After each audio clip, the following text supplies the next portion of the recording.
Hello, and welcome to Into a Darker Wilderness, a podcast devoted to Black nature writers and Black nature writing. I'm Erin Sharkey, and I'm a writer, retreat center land careholder, and the editor of A Darker Wilderness. And I'm Michael Kleber-Diggs, a poet, essayist, and person about town, if by town you mean St. Paul, Minnesota. I'm also a contributor to A Darker Wilderness. Thanks for listening to episode 4 of Into a Darker Wilderness, a podcast based on the acclaimed anthology, A Darker Wilderness, Black Nature Writing, From Soil to Stars. In each episode, we'll speak to a contributor to the anthology with the goal of amplifying their work, the work of other Black nature writers, and Black nature writing in general. You don't have to have read A Darker Wilderness to enjoy the podcast, but, of course, we hope you'll get a copy of the book directly from Milkweed Edition, who sponsors this podcast, or through your favorite local independent bookseller. As we create this platform for meaningful conversations about nature and literary art, we encourage your support. There are 6 easy breezy ways you can help us advance our goals. Give us a like. Subscribe to this podcast wherever you listen to podcasts. Add us to your classroom conversations. Share this episode with your book club. Tell a friend to check us out. And last, but certainly not least, spend time with The Darker Wilderness, Black nature writing from soil to stars, featuring some of America's favorite nature writers, edited by my podcast partner, Erin Sharkey, and published by Milkweed Editions.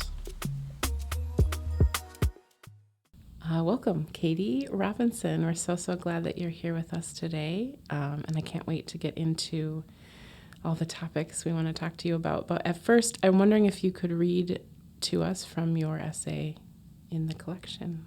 Yeah, totally. Super excited to be here and to get into the things we're going to get into. Awesome. So. As a poet, as a writer and artist, I have always known that nothing is fake about what I imagine. I have always known the mind's eye, the imagination, the psyche, as simply another plane of existence, no less real than the material, just alternate, another source of information, a door that can be opened to any place I need to be. This belief saved me many times as a young person, knowing consciously and unconsciously that I could always be caught and held by my enchantment. I could be whisked away by what interested me. My knowledge of and relationship with the immaterial and unprovable was as much proclivity as survival skill. To this day, I'm bored by debates over the binary of what's real and what's not real, as if there is one objective reality out there for us to find and prove, a deeply colonial notion. I'm much more interested in what ensues as a result of X, Y, or Z reality. I am much more enchanted by a world in which the wasps and I are in a dance neither one of us truly understand, but are both alive and conscious as a result of, than I am by a predetermined, measurable, fixed, and predictable existence. If someone tells me the wind is what animates the trees to sway and hush, I know I have learned nothing about why. When people explain away cosmic coincidences with rationality, you keep pulling that tarot card because you haven't properly shuffled the deck and the cards are sticky, I'm left with, but why that card, though?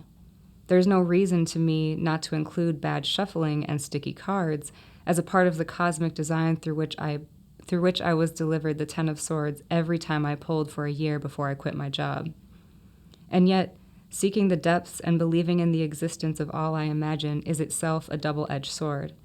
A door left open for some is an invitation inside, especially for tiny winged creatures looking for warmth.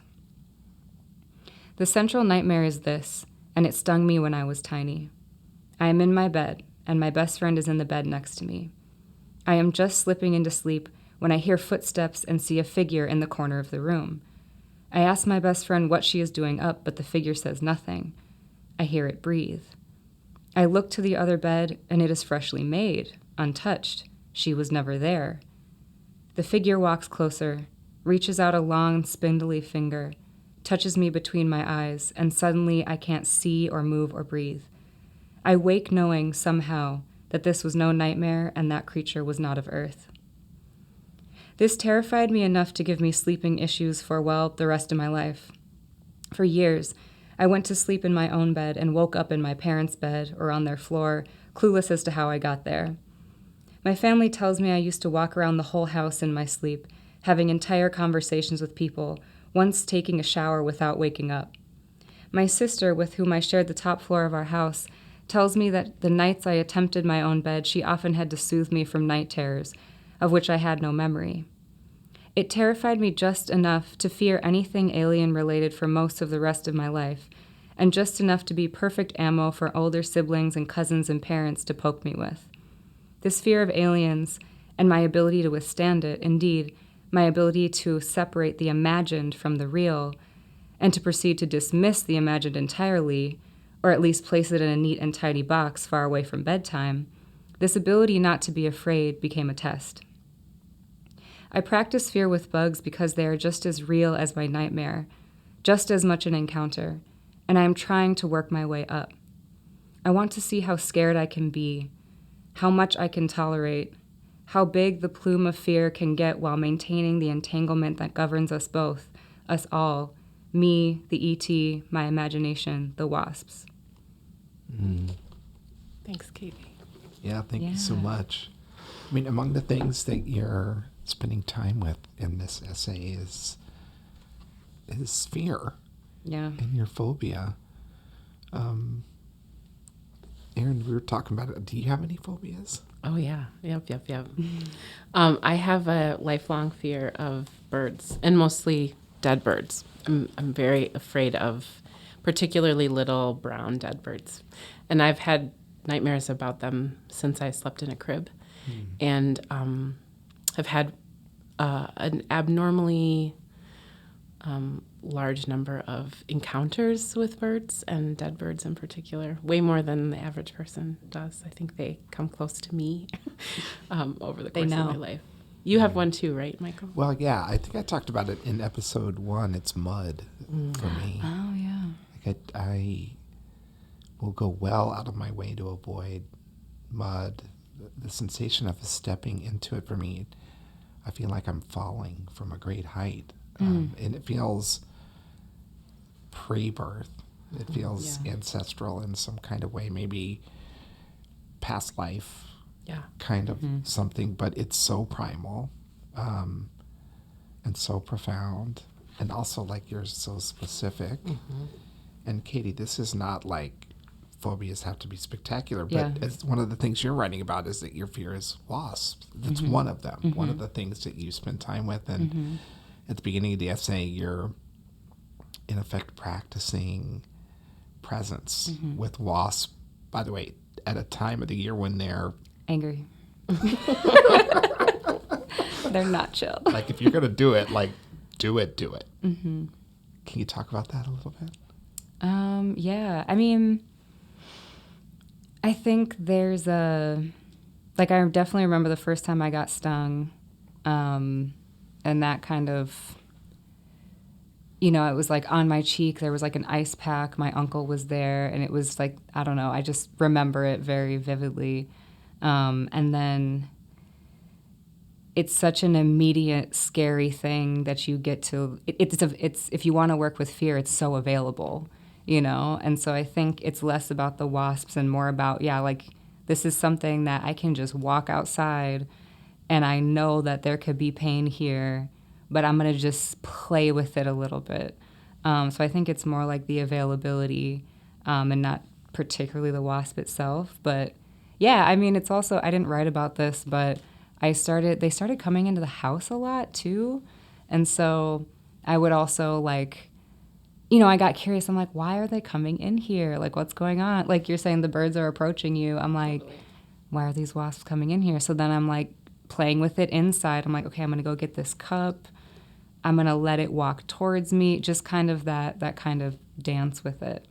Yeah. It feels like, for me, because dead birds aren't active and they actually can't hurt me, and I logically understand that.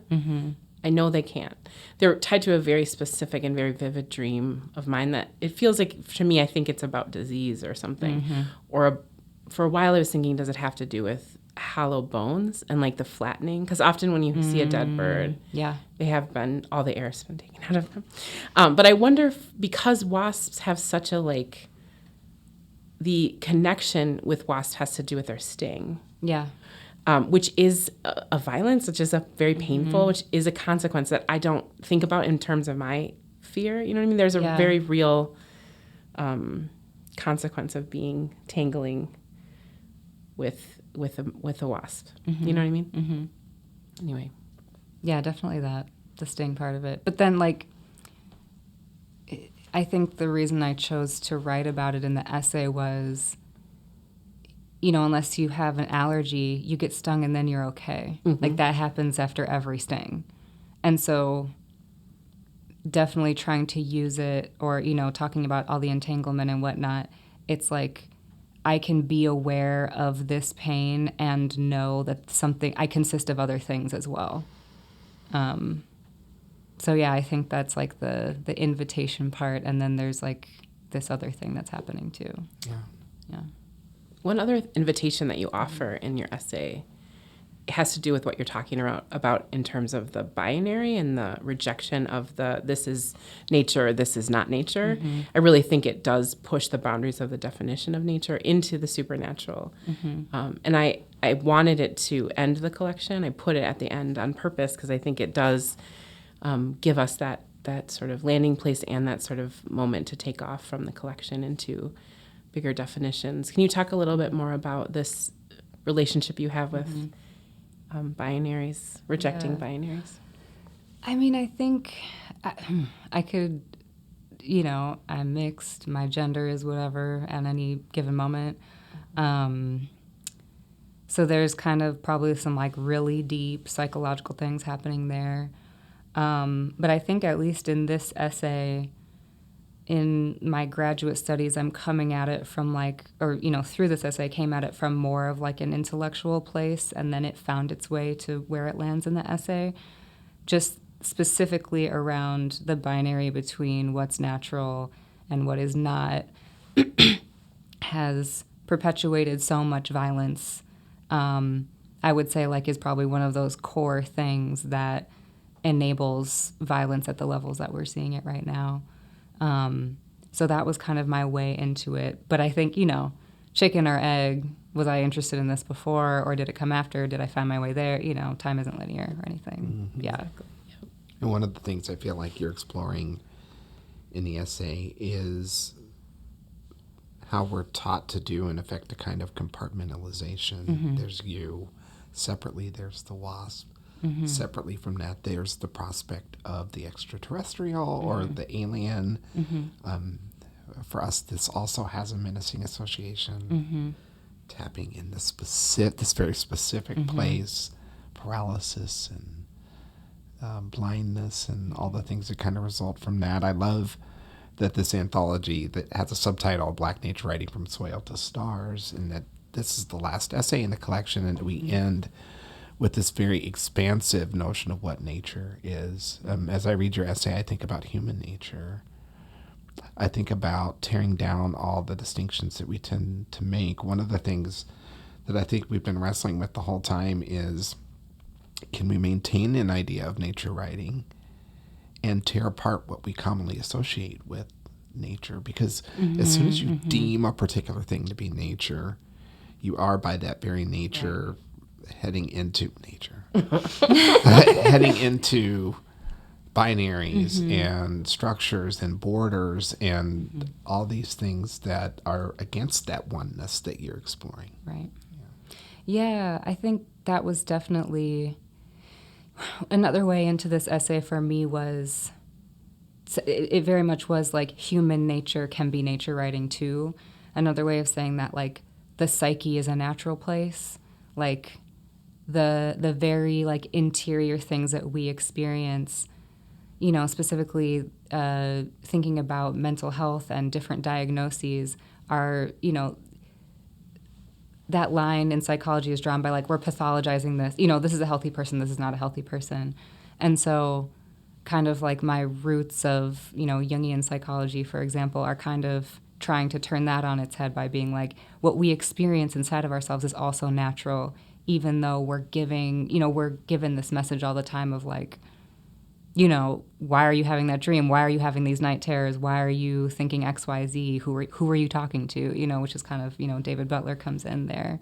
Right. But, and when something's atypical, we say that we pathologize it, as opposed to it's something that might benefit us in having a deeper vision or a new opportunity to gather information or something like that. Right. And I think another kind of facet of this gem that feels like it's or I kind of wanted to be in this essay as well is like, I think a lot of times climate justice movement in its acceptance of the binary of the natural world versus the built environment sometimes perpetuates those same things of like, we have to save the planet. And I'm like, y'all, we are the planet. Mm-hmm. So like, it's just not, there is no saving the planet that is separate from the internal experiences you're having in your psyche every day. Like, the planet is going through this transformation, so are we at the same time.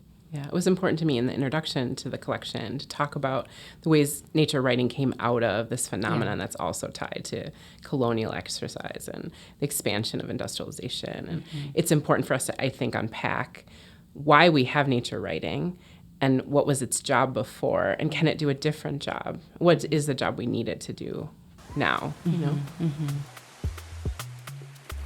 During each episode, we like to highlight a Milkweed book we love. This week I have chosen The Negroes and Their Love, Poems, Possibilities, and Possible Futures by Shawn Hill, which will be one of my favorite books this year. It spans 800 years, 400 years into the past, and 400 years into the future. The Negroes and Their Love includes poems, essays, photo essays, a recipe, and a short story. It's historical and poetic and speculative. As I read it, each time I turned a page, I wondered what I might find on the other side. I loved it, and I think you will too. You mentioned David Butler a moment ago. Can you talk about the artifact that you picked and what was your journey to the archive and anything about David you remember?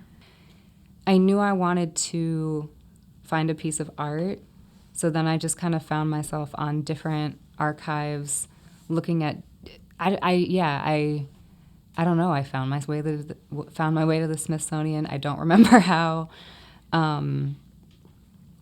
I think I went to like Wilson Library and was looking around there too at different books. But anyway, found this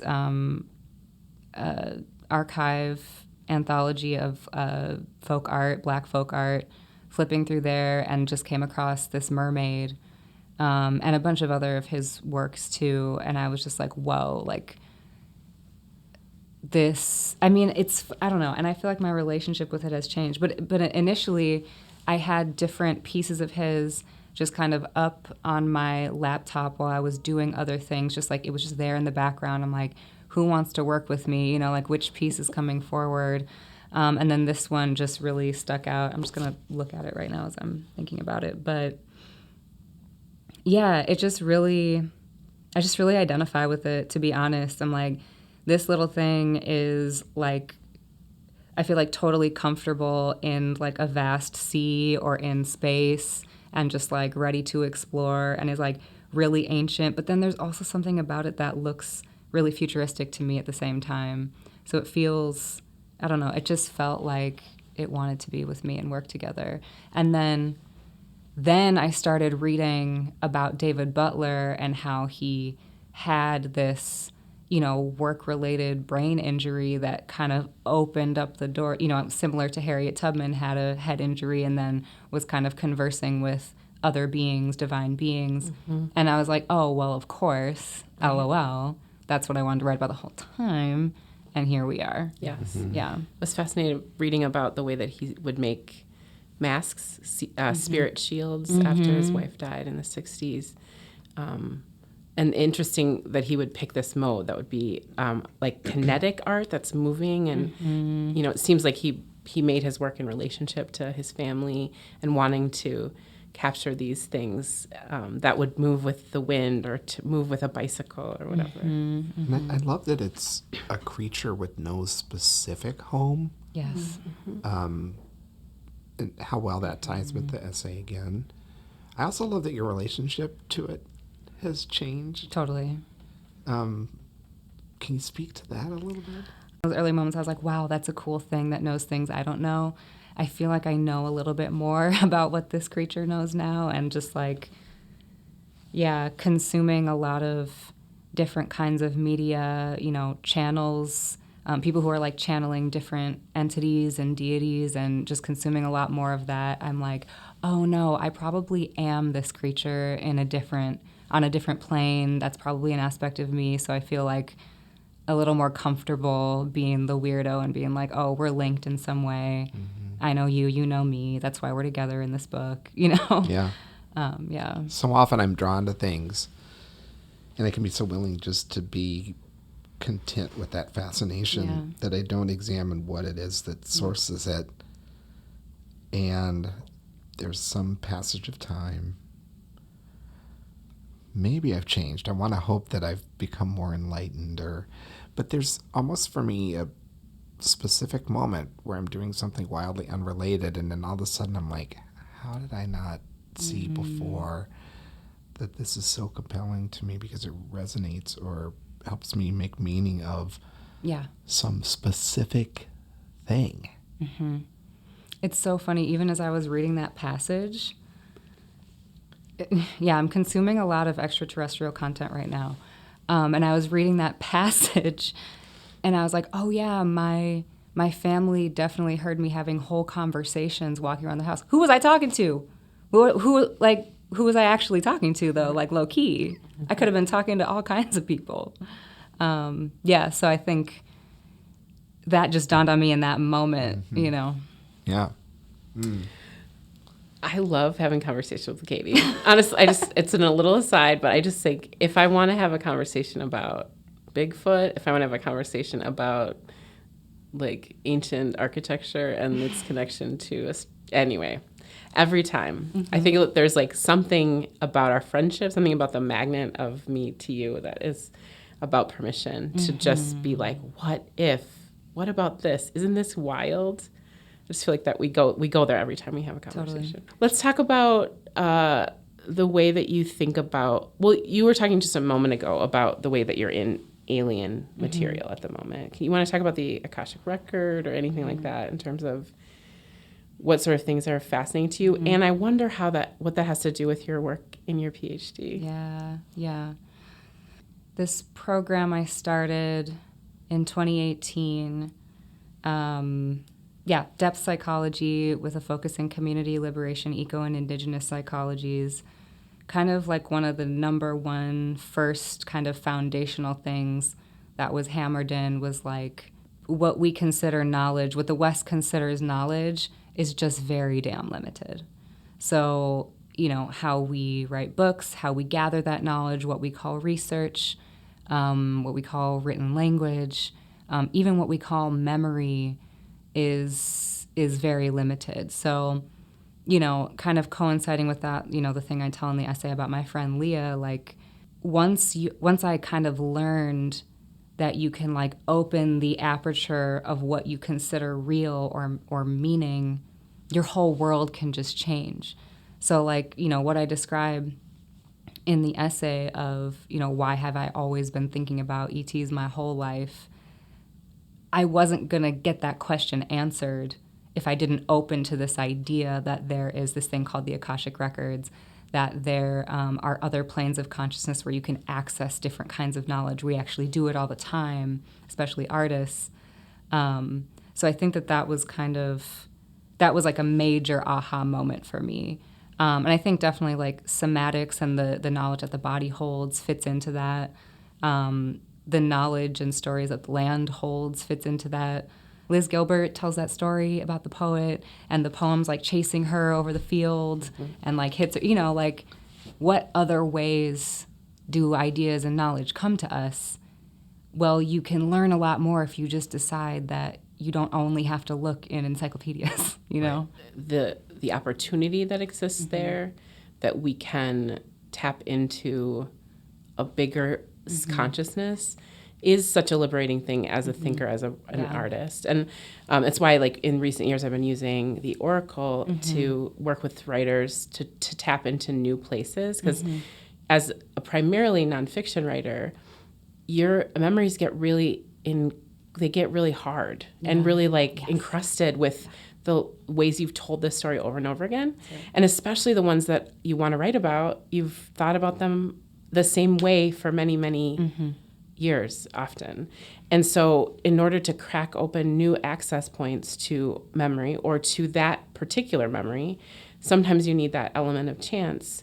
And it has been really fruitful in introducing that to my writing students. Say, you don't always have to know what you think you know. Yes. You know, sometimes the Oracle can offer you a new doorway to go through, a new pathway to visit. And so just picking a card that says the word calm and another card that has a rope on it, you can figure out, oh, actually, I do have a way into something I hadn't thought about in years and years. Exactly. You know what I mean? I think another aspect of that I think about, too, specifically in terms of, like, the necessity for new stories for justice movements. And, you know, that's also what my dissertation work is about, is, like, this idea of, like, a new metaphysics of political struggle. How can we understand what we're doing differently? You can't use the same epistemologies that started the problem. Right. So you have to expand what you consider to be real or what you consider to be knowledge or communication from beyond. If we're it has to be that out there and that creative to get out of the white supremacist imagination. So it's also necessary. Yeah.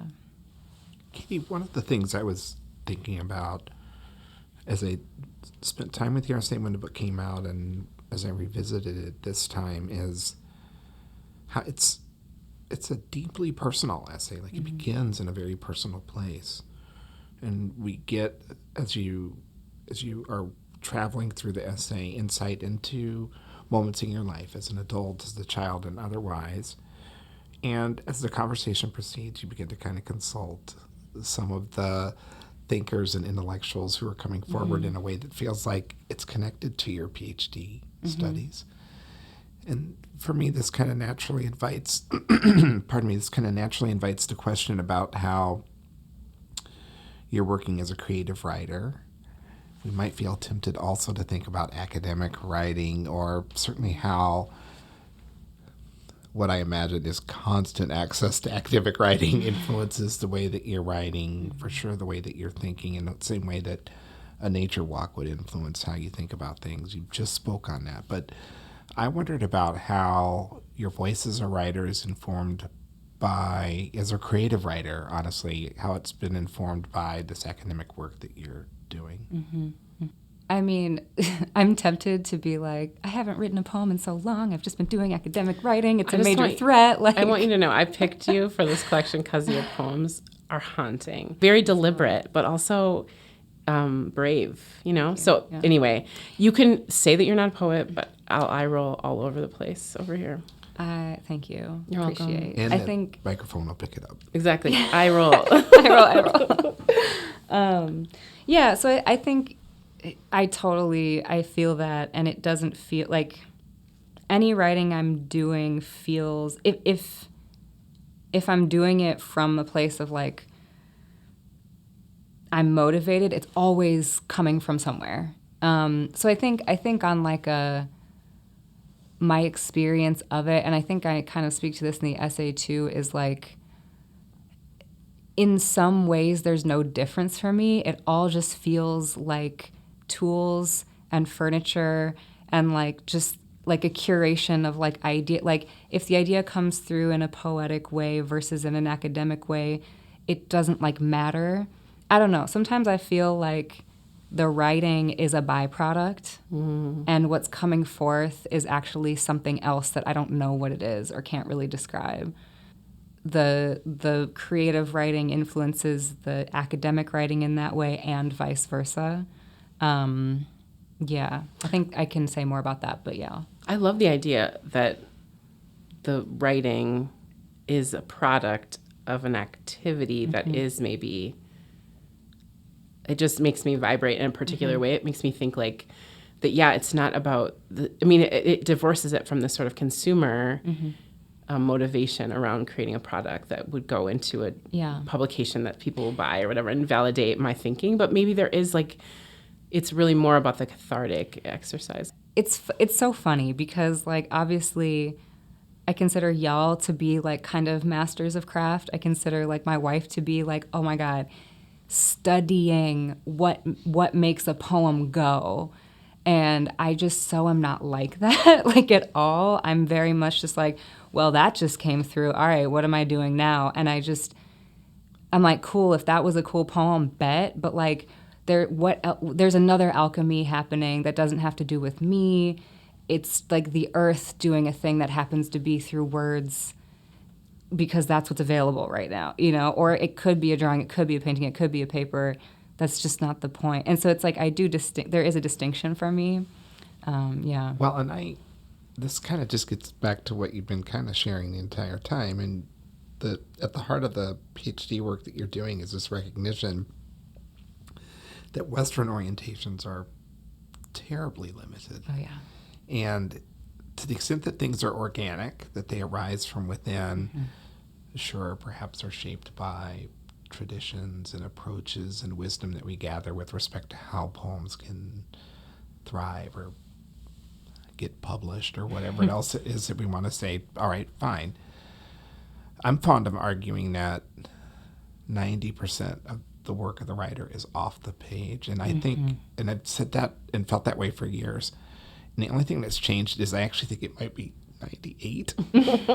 Like we are, I think, a culmination in many respects of our experiences. And for some people, it's law school. For some people, it's a PhD program. For some people, it's real life shit. Like I'm writing from something so separate from all of that, but it's so authentic. It's so rooted in instinct. It's so informed by everything that I see and access, the language that I hear, its cadences, and all of these other types of things that it can't be anything other than amazing.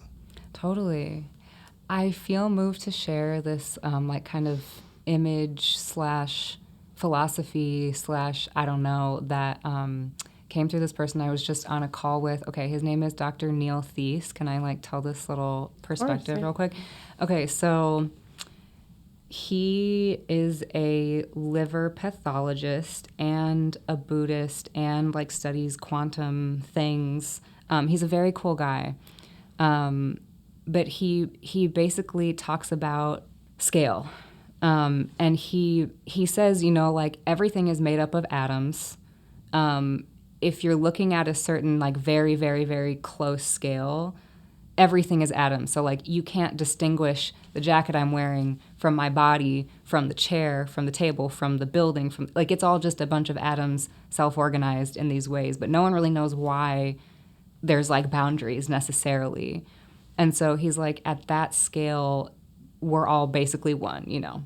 And then he's like, it's also the same though when you back up. And so say you're on the surface and then you're like going up to 10,000 feet, 30,000 feet. Okay, you're off the planet. You can't distinguish human beings from the planet. So he says like, we are the skin of the earth. There's no distinction. And so I think about whatever that instinct or that urge is to create being just like, you know, artists are like one of the earth's organs doing something very necessary for the earth that we don't necessarily know what it is, or we don't have to know what it is. And so I just think about that a lot when it comes to, why am I doing this? Why am I doing this? Why am I writing a paper now? Why is this coming through this way? I don't know, but the earth needs it. So I guess that's what we're doing right now. It's hard for me to like think about, yeah, especially with all this ET content, it's so hard for me to think about the earth as an isolated thing anymore. No way. Like, that can't be right. Yeah. And I just find myself kind of even the election coming up, I'm like, cool, this is going to happen, then something else is going to happen. Like, I don't know. It's like, it's very earthly, and I'm like, there is such a bigger story going on. So wait, have you transcended? Are you blissed out right now? I'm entertained. I think I'm just kind of entertained. Am I worried? Yes. I'm just very interested beyond the earthly. Yeah, I was skirmishes. kidding. I was kidding, but I wasn't. Yeah. It's pale blue dot. Yes. It really is. Like, it really is. And then of course we can do this with everything, with the unfathomable expanding universe, and with time. Yes. Because like the amount of time that we are here, although the days are long, holla if you hear me on that. Like the days are so long. Lord. It's tiny. And this is not to say like nothing matters or that's not a big deal. We carry what we carry. All of that is very, very real. And there is, I think, through this perspective, a kind of censoring that can result. I think all the time about my insignificance, and in a way that is useful to me. You're making me think about this other concept or just thing I've been experiencing recently. Was like, I'm going through some family things right now. My dad is sick. There's just a lot going on, and I've been realizing how I'm really, really not experiencing time linearly. And then what came was like, I experienced this episodically and like periodically. So it feels like I don't know about y'all, but I look at a daily schedule and I'm like, what? Like, what? Because that 30 minutes is a whole universe. And I'm like, the more I'm leaning into, like, this universe we're creating right here, right now, is a whole world. And so I think about, okay, there's this image. Maybe I can describe it. Maybe I can't. Think about like a classical timeline, right? Say you have like, there's a chunk on a line that's like 30 minutes. The next chunk is like an hour and a half, whatever. And I think that like we've been kind of taught, or like the Western epistemology, cosmology will have you think there's like these little chunks. But I'm actually like, what they don't know is there's a whole dimension. There's another dimension. There are multiple other dimensions on that timeline. So it's like, it's not just this little chunk of a line. That's like a door into, you can spend as much time in that 30 minutes as you want to. And like time and space can open up. Anyway, yeah, weird esoteric thing. So that makes me think about this moment in time as endless. I'm very driven by this idea that like things just aren't what we think they are. Yeah. It brings me back just to the like beginning of your essay and the kind of noticing that you're doing, and that the slowing down, that the paying attention, that the leaning into the moments where we feel fear, or where we're like, we can get into the nuances of our fear to better understand it. It feels like an important exercise to endeavor in this time when things feel like they're sped up, or like they're drawing out, or that there's too much to handle, to do, you know? How can we lean into the things that we're magnetized towards? Yes. And I appreciate the invitation that's in this essay and that's in our friendship, is that, there's no need to hurry. Yeah. At the same time, a thing that has been coming up for me, and by way of context, the three of us know each other. Shocker. I know. I met both of you in 2015 when we were all part of the Givens Fellowship for African American Literature and the mentorship program that they had at the time. And in the course of our conversations, having access to you as a writer, as a person, as a friend, I think from time to time about this reading that you and I did together, where you just shared fragments. At the time, you were just kind of gathering phrases and lines as they arrived to you in your travels and your daily travels. And there's something about this conversation also that leans a little bit toward that same kind of episodic thinking that feels simultaneously deeply connected and also aware that these things can exist kind of separately. There's a thread that runs through it. And we can also capture the specific thing, right?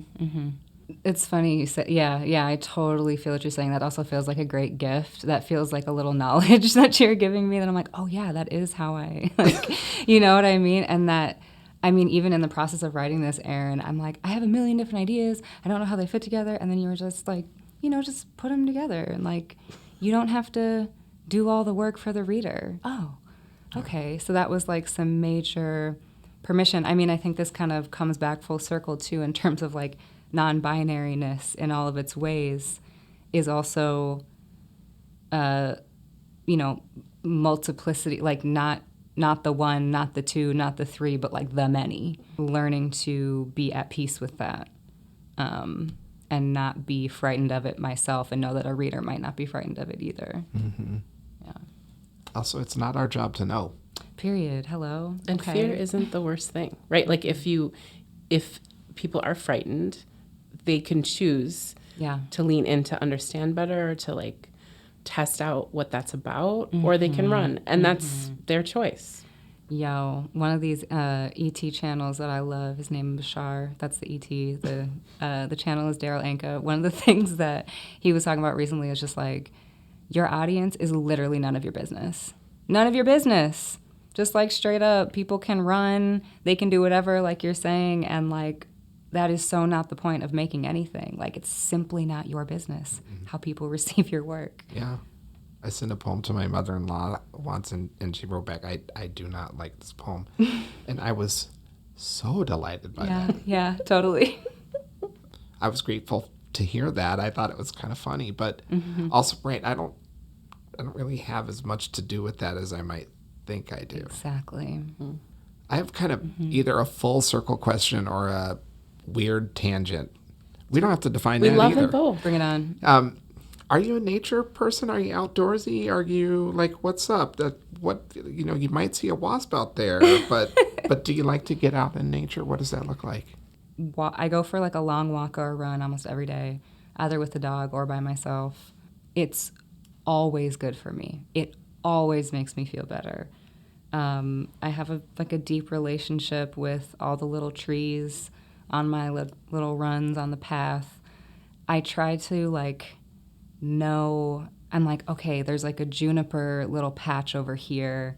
I try to slowly get to know the different trees and the different grasses and areas just on the path, through the seasons. I feel really lonely if I don't go on my path enough, and I feel like they miss me too. And then I don't know, yeah, I feel like I have a really deep relationship. Specifically, I don't know what it is about just walking around the neighborhood, even people's yards. I'm like, what are you doing there? A very deep sense of peace and feeling at home from just taking walks. I think our dogs remind us of that too. Oh, totally. I always joke that I'm like, oh, I think our dog is picking up her voicemails or her text messages on the route. She's like, oh, someone left me a little here, a little bit of something I got to check out, and then I got to leave something so that someone can know what I'm, where my zones are. I think it's and it also, walking a dog does invite me to talk to people I don't normally talk to. Right. To follow, let them pull and go, I guess we're checking this out today. Yeah. Mm-hmm. And I don't need to underscore it, but it really feels important to me that nature is all around us. Yes. I'm a city mouse, and exactly what you're talking about is what arrives for me first when I think about nature. Yes to the Everglades, yes to Yosemite, yes to the Boundary Waters, but also yes to my neighborhood. Yeah. And the trees that are there, and the squirrels, and the birds, and the other dogs, and the other people. Mm-hmm. I am walking through the park, and I see the same person over and over around the same time, and I see the unopened container of Narcan, and I see the people who are playing Frisbee, and the new flower, and all those things. Yeah, it's a great reminder of other people's patterns too, and that you have a pattern. Yes. And you're like, oh, you're here again. Yep. It makes me, it's also as a writer, a really incredible opportunity to notice that narratives are everywhere. That oh, this is a remnant of something. Yes. Oh, I've seen this same family every day, and then they don't show up. And then I think about where they, you know what I mean? There are all these opportunities. Yeah. I find it also And there's people who write about this, but I find it deeply regulating to my nervous system. I mean, obviously walking, we know that. Specifically, like scanning a horizon is really good for your nervous system. There's some science behind like the activities that go into like tracking regulates the nervous system. Looking closely, or looking at what my dog is sniffing, all of those little details that really do slow you down are like so good for you, and so natural. And I heard this wild thing recently that dogs like to go number 2 on what was it? It was like certain like magnetic poles, and it just makes me think about like, dang, I wonder why that is.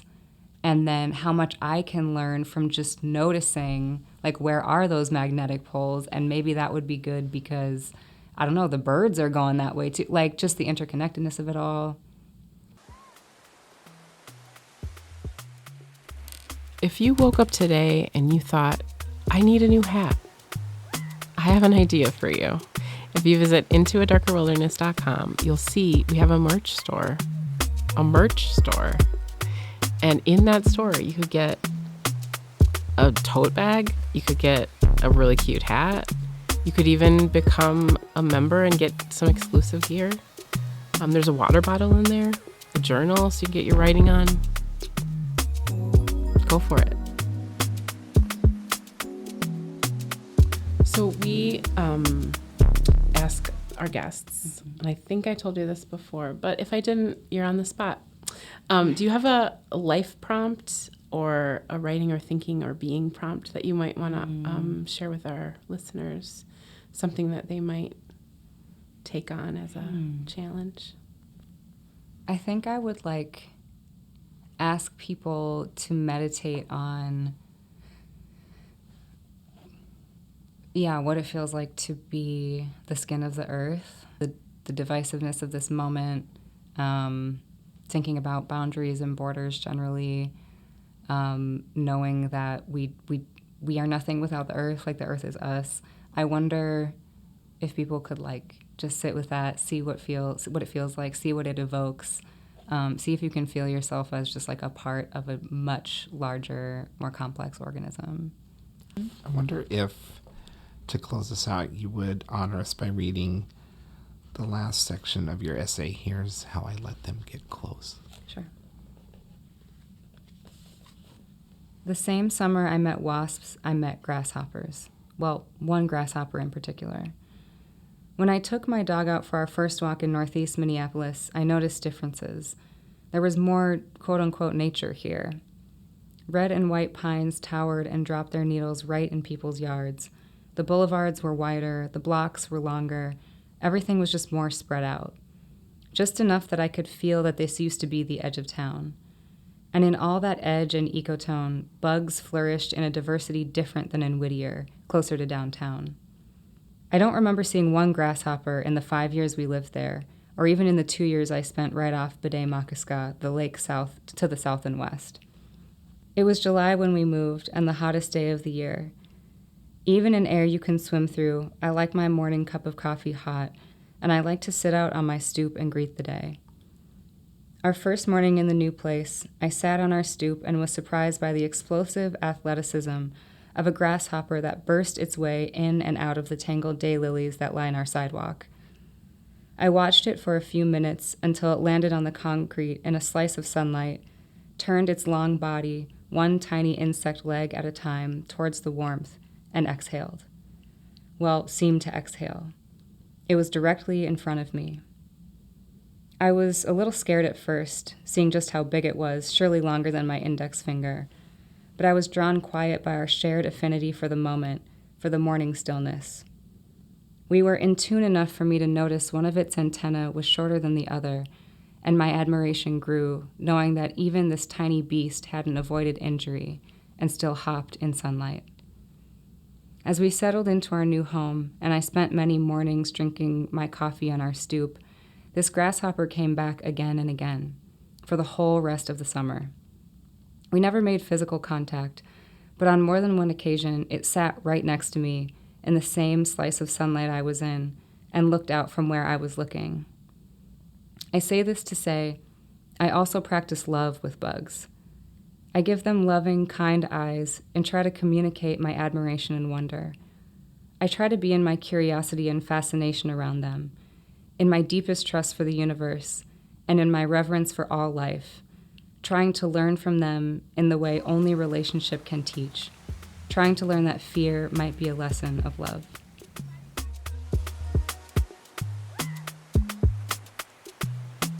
Into a Darker Wilderness is a production of Wild Darkness Productions, LLC. This show is based on the book, A Darker Wilderness, Black Nature Writing from Soil to Stars, published by Milkweed Editions, who sponsors this podcast. Your hosts are Erin, Sharkey, and Michael Kleber-Diggs. Our superstar producer is Davey Gray, sound editing by Claire Barnes. This episode of Into a Darker Wilderness was recorded on location and mixed and edited in Minneapolis, Minnesota. Thanks for listening. If you enjoyed this episode, like, subscribe, support, tell 2 friends.